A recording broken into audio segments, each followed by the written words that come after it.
फोनवा प बड़ी निक लागे तोहर बोलिया, कहबू त फेरू आएब खेले असो होलिया। बोल का इरादा बा? फोनवा प बड़ी निक लागे तोहर बोलिया, कहबू त फेरू आएब खेले असो होलिया। लिहब तत्काल टिकट करब नाही देरी, लिहब तत्काल टिकट करब नाही देरी। नाही जीज तू तो रंग डलबा बेरी बेरी, नाही जीज तू तो रंग डलबा बेरी बेरी, नाही जीज तू तो रंग डलबा बेरी बेरी। म्यूजिक बाय अमरीश राज।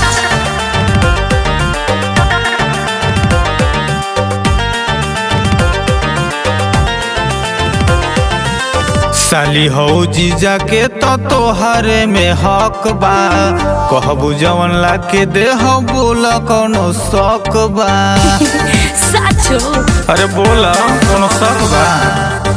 रख देले रही रहुआ मन पानी आई के, दले रही रंग जीजा खूबे छछनाई के।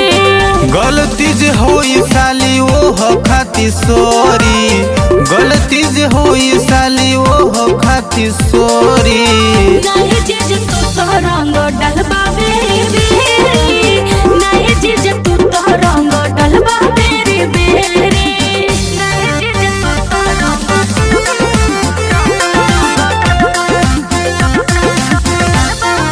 बेरी।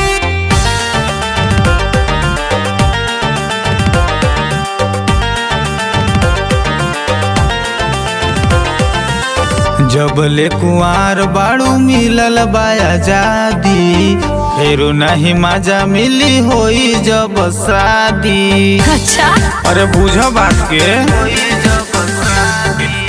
शर्मा विकास जी जमान जाई बात जी, लभर मरेश देखी बाड़ी हमरा साथ जी। कबले जुगैबू है जवानिया के ढेरी, कबले जुगैबू है जवानिया के ढेरी। नहीं जीज तू तो रंग डलबा बेरी बेरी, नहीं जीज तू तो रंग डलबा बेरी बेरी। अरे मान जा।